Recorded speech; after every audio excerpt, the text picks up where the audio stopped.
ചെറുപ്പക്കാർ പറയുന്നത് കേൾക്കാൻ പഠിക്കുക, അവർക്ക് പരമാവധി സൗകര്യം ചെയ്തു കൊടുത്ത് അവരെ ഹാപ്പിയാക്കാൻ നോക്കുക.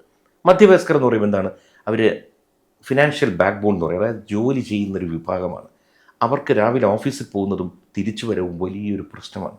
അതായത് റോഡിലെ ബ്ലോക്ക്, ആ തടസ്സം, ഈ തടസ്സം, ഇതനുസരിച്ച് ഓഫീസിൽ പോകുമ്പോൾ വരുന്നവരത്ത് ആ ദേഷ്യം കാണിക്കും. തിരിച്ച് വീട്ടിലോട്ട് വരുമ്പോൾ ഇതേ പ്രശ്നം അഭിമുഖീകരിച്ച് വീട്ടിൽ വന്നാൽ വീട്ടിൽ സംഘർഷം. അപ്പോൾ നമ്മുടെ ഗതാഗത സൗകര്യങ്ങൾ മെച്ചപ്പെടുത്തണം, വലിയ ട്രാഫിക് ബ്ലോക്ക് ഇല്ലാതാക്കണം, വീതിയുള്ള ഫുട്പാത്തുകൾ വരണം. കാരണം വാഹനമില്ലെങ്കിൽ നടക്കുക, നടന്നാൽ ആരോഗ്യം നല്ലതാണ്. ഇത് കഴിഞ്ഞ് പ്രായം ചെന്നവർക്ക്, അവർക്ക് ജീവിതത്തിൻ്റെ സായാഹ്നം ചെലവഴിക്കാനായിട്ട്, ഇപ്പോൾ നമ്മുടെ എക്സാമ്പിൾ കടപ്പുറത്ത് നമുക്കൊരു സൗകര്യങ്ങളില്ല. അതായത് കടപ്പുറം കെട്ടി വെച്ചിട്ടുണ്ട്, വൈകുന്നേരം അവിടെ ചെന്ന് കഴിഞ്ഞാൽ കുറച്ച് കപ്പലണ്ടി ഉണ്ട്, കുറച്ച് പോപ്കോൺ ഉണ്ട്, അവിടെ നിന്ന് കുറച്ച് ഫുഡ് പോയ്സൺ പിടിച്ചുകൊണ്ട് വീട്ടിൽ വരാം. അപ്പോൾ അതിനേക്കാൾ വാക്കിംഗ് ട്രാക്ക്, ആൾക്കാർക്ക് ഇരിക്കാനുള്ള നല്ല നല്ല സ്ഥലങ്ങൾ, സ്പേസസ് ഉണ്ടാക്കുക. ഇപ്പോൾ ഈ കോർണിഷ് എന്ന് പറയും, വിദേശ രാജ്യങ്ങളിലൊക്കെ ചെല്ലുമ്പോൾ കാണാം, വിദേശമല്ല വികസിത രാജ്യങ്ങൾ, കടപ്പുറം ഏരിയ എന്ന് പറയുന്നത് 10-20 കിലോമീറ്റർ ആൾക്കാർക്ക് ഉല്ലസിക്കാനുള്ള സ്ഥലമാണ്. നീറ്റ് ആൻഡ് ക്ലീൻ ആക്കി വെക്കണം, എല്ലാ സംഭവങ്ങളും കൊടുക്കണം, പാർക്കിംഗ് സ്പേസ് ഉണ്ടാവണം. അപ്പം ഞാൻ പറഞ്ഞു വരുന്നത് വെച്ചാൽ, ജനജീവിതത്തിൽ നല്ലൊരു മെച്ചപ്പെടുത്തൽ ഉണ്ടാക്കാൻ നമുക്കൊരു ദിവസം കൊണ്ടൊന്നും നടക്കില്ല. പക്ഷെ നല്ല പദ്ധതികൾ ഇടുന്ന പദ്ധതികൾ നാളെ ഒരു ദിവസത്തേക്കാവരുത്, 100 കൊല്ലം കണ്ടുവേണം നമ്മൾ ചെയ്യാൻ. ഇപ്പോൾ ഒരു സ്ഥലത്ത് ജംഗ്ഷനിലൊരു ബ്ലോക്ക് വരുന്നു, ഉടനെ ഒരു ഫ്ലൈ ഓവറും കെട്ടി വയ്ക്കുക. അതല്ല എൻ്റെ ആവശ്യം. ഒരു ഗ്രേറ്റ് സെപ്പറേറ്റേഴ്സ് എന്ന് പറയും, അതായത് 100 കൊല്ലം കഴിഞ്ഞാൽ എത്ര വാഹനം വരും, ആ വാഹന പെരുപ്പത്തിന് ഇതിനകത്തൂടെ കടന്നു പോകാൻ പറ്റുമോ, ആ ചിന്ത ചിന്തിച്ചിട്ട് വേണം നമ്മൾ ചെയ്യാൻ. ഇതൊക്കെ എൻ്റെ ഒരു കാഴ്ചപ്പാടാണ്. തെറ്റാതിരിക്കണം. എല്ലാവരും റോഡിൻ്റെ കാര്യം പറയും, റോഡ് മാത്രമല്ല കുറേ കാര്യങ്ങളുണ്ട്. ഈ ഹാപ്പിനെസ് ഇൻഡെക്സ് എന്നൊക്കെ പറഞ്ഞ് ഹാപ്പിനെസ് ഉണ്ടാവാൻ പല ഘടകങ്ങളുണ്ട്. അതെല്ലാ പോയിൻറ്റ്സിലും നമ്മൾ നോക്കി വലിയൊരു പ്ലാൻ ഇട്ട് വേണം എപ്പോഴും പോകാൻ. ചെറിയ കാര്യങ്ങൾ ചിന്തിക്കരുത്. രാജീവ് ചന്ദ്രശേഖർ സാർ പ്രകടന പട്ടികയിൽ പറഞ്ഞിട്ടുണ്ടായിരുന്നു 2035 തിരുവനന്തപുരത്ത് ഒളിമ്പിക്സ് കൊണ്ടുവരണം എന്നാണെന്ന്. അപ്പോൾ നടക്കുമോ? ഒളിമ്പിക്സ് കൊണ്ടുവരുമോ? ഞാൻ വായിച്ചറിഞ്ഞോളം ഒളിമ്പിക്സ് കൊണ്ടുവരുന്നില്ല. ഒളിമ്പിക്സ് 2036 വരുമ്പോൾ അതിൻ്റെ ഒരു വേദി തിരുവനന്തപുരത്തും കൂടി കൊണ്ടുവരണം. ഫോർ എക്സാമ്പിൾ, ഇപ്പം ഇന്ത്യ വെസ്റ്റ് ഇൻഡീസ് അല്ലെങ്കിൽ ഇന്ത്യ പാകിസ്ഥാൻ അല്ലെങ്കിൽ ഇന്ത്യ മറ്റൊരു രാജ്യവുമായിട്ട് ഒരു ക്രിക്കറ്റ് സീരീസ് ഉണ്ടെന്ന് വയ്ക്കുക. അപ്പം നമുക്ക് തിരുവനന്തപുരത്തൊരു സ്റ്റേഡിയം ഉണ്ട്, ഒരു മത്സരം ഇവിടെ കൂടി കൊണ്ടുവന്നാൽ നല്ലതായിരിക്കും എന്ന് പറയുന്നവർ, ഞാൻ മനസ്സിലാക്കിയിടത്തോളം ഒളിമ്പിക്സ് ഇന്ത്യയിൽ വരികയാണെങ്കിൽ അതിൻ്റെ ഒരു വേദി കേരളത്തിൽ തിരുവനന്തപുരത്തും കൊണ്ടുവരാൻ ശ്രമിക്കുന്ന പറഞ്ഞതായിട്ടാണ് ഞാൻ മനസ്സിലാക്കിയത്. തീർച്ചയായിട്ടും കൊണ്ടുവരണം എന്നാണ് പറയുന്നത്. കാരണം എന്നറിയോ, ഈ എന്തിനാണ് ഇങ്ങനെ കൊണ്ടുവരുന്നത് വെച്ചാൽ, നമ്മുടെ ഇവിടെയുള്ള സ്പോർട്സിലോട്ട് വരാനുള്ള യുവാക്കൾക്ക് അല്ലെങ്കിൽ അടുത്തൊരു തലമുറയ്ക്ക് പ്രചോദനം നൽകണം. അപ്പോൾ സ്വാഭാവികമായിട്ടും അങ്ങനെ ഒരു പ്രകടന പത്രികയിൽ പറഞ്ഞിട്ടുണ്ട്, ഒളിമ്പിക്സ് ഇന്ത്യക്ക് കിട്ടുകയാണെങ്കിൽ ഒരു വേദി കൊണ്ടുവരാൻ കഴിയുക തന്നെ ചെയ്യും. ചേട്ടാ, ഒരു തികച്ചും പേഴ്സണൽ ആയിട്ടുള്ളൊരു ചോദ്യം ചോദിച്ചോട്ടെ. ചേട്ടാ, രാഷ്ട്രീയത്തിലോട്ട് ഇറങ്ങിയ സമയത്ത് BJP പാർട്ടിയിലേക്ക് പോവാം അല്ലെങ്കിൽ BJP ചൂസ് ചെയ്യാനുള്ള ഒരു കാരണം എന്തായിരുന്നു? ഞാൻ ചെറുപ്രായം തൊട്ടേ RSSുമായി ബന്ധപ്പെട്ടൊരു വ്യക്തിയാണ്. 82-ലാണ് ആദ്യമായിട്ട് ശാഖയിൽ പോകുന്നത്.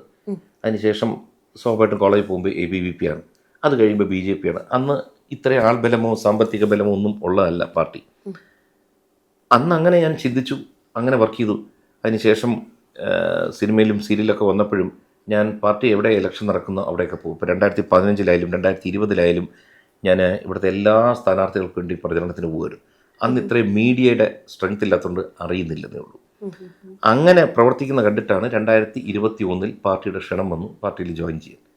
അങ്ങനെ ജോയിൻ ചെയ്യുന്നു, വർക്ക് ചെയ്യുന്നു, അത്രയേ ഉള്ളൂ.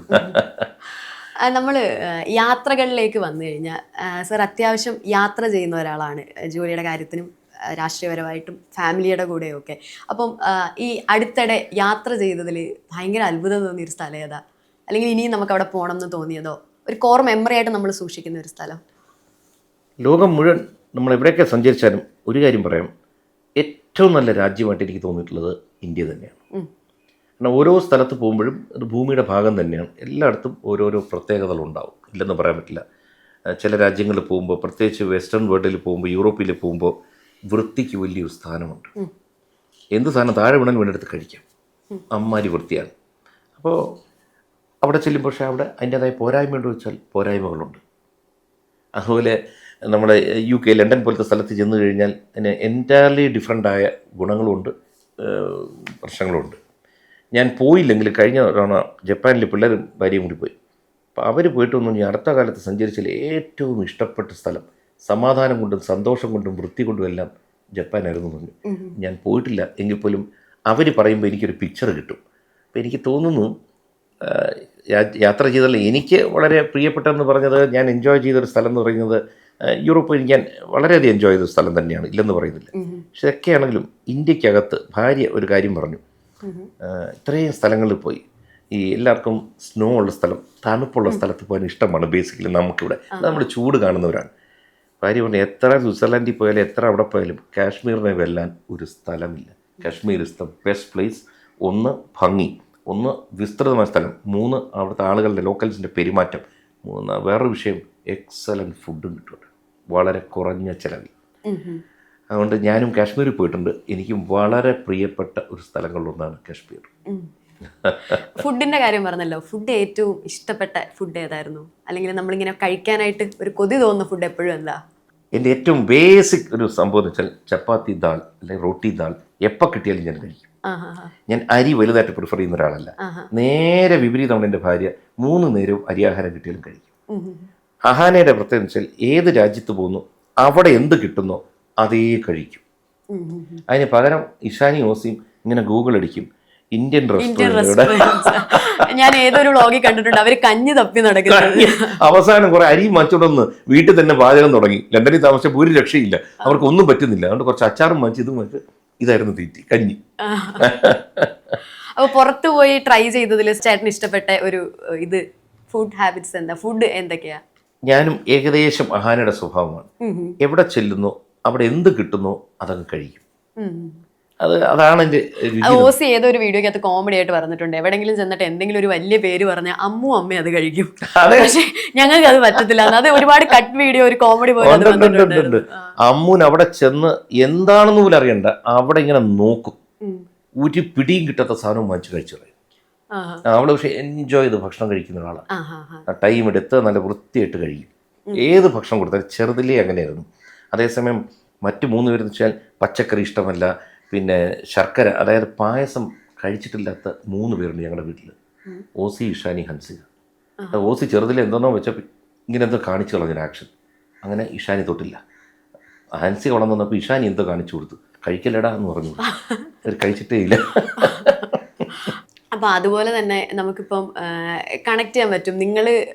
അത് നിങ്ങളുടെ ഫാമിലിക്ക് കിട്ടുന്ന ഒരു അറ്റൻഷൻ എന്നല്ല, അതൊരു ബ്ലെസ്സിങ് ആണെന്ന് നമുക്ക് വേണമെങ്കിൽ പറയാം. അതായത് ഇപ്പോൾ ദുബായ് വ്ളോഗ് എല്ലാവരും കൂടെ ദുബായിൽ പോയിട്ട് സിന്ധു ചേച്ചി ഇട്ടിട്ടുണ്ട് ദുബായ് വ്ളോഗ്, അഹാന ഇട്ടിട്ടുണ്ട്, ഇഷാനി ഇട്ടിട്ടുണ്ട്, ഹൻസിക്ക് ഇട്ടിട്ടുണ്ട് ഇൻ മൈ ഐസ് എന്ന് പറഞ്ഞിട്ട്. അപ്പം ഒരു സ്ഥലം തന്നെ 4 പേര് കവർ ചെയ്യാണ്. ഈ 4നും വ്യൂ ഉണ്ട്, ഈ 4 കാണാനും ആൾക്കാരുണ്ട്, ഒരു സെയിം സ്ഥലമാണെന്ന് ഓർക്കണം. അപ്പോൾ നമുക്കതൊരു അത്ഭുതമല്ലേ കാണുമ്പോൾ? നമ്മുടെ മിമിക്രിയുടെ ആൾക്കാർ പറയില്ലേ, ഒരേ ഡയലോഗ് തന്നെ പ്രേം നസീർ പറഞ്ഞാൽ എങ്ങനെ ഇരിക്കും, മമ്മൂട്ടി പറഞ്ഞാൽ എങ്ങനെ ഇരിക്കും. അപ്പോൾ ആൾക്കാർക്കും ഒരേ സംഭവമാണെങ്കിലും വ്യത്യസ്തമായിട്ട് ആൾക്കാർ പറയുമ്പോൾ അത് ഇഷ്ടപ്പെടുന്നുണ്ടാവാം. അതൊക്കെ ഒരു ഭാഗ്യമാണ്. കാരണം എന്നറിയോ, ഞാനീ പറഞ്ഞാൽ ഞാൻ സിനിമയിൽ ഒരു സ്റ്റാർഡം വഹിച്ച ഒരാളല്ല. ഇപ്പോൾ മമ്മൂട്ടി, മോഹൻലാൽ, സുരേഷ് ഗോപി ഇവരുടെ കാലഘട്ടത്തിലാണ് ഞാൻ വളർന്നത്. ഞാൻ എന്നും ഒരു സ്ട്രഗിളറായിരുന്നു സിനിമയിലും. അങ്ങനെ ഒരു സ്ട്രഗിളറായ ഒരാളുടെ കുടുംബത്തിനോട് ഇത്ര ഇഷ്ടം വരുന്നത് നിങ്ങളൊന്ന് ആലോചിക്കുക, എത്ര വലിയൊരു അനുഗ്രഹമാണെന്ന്.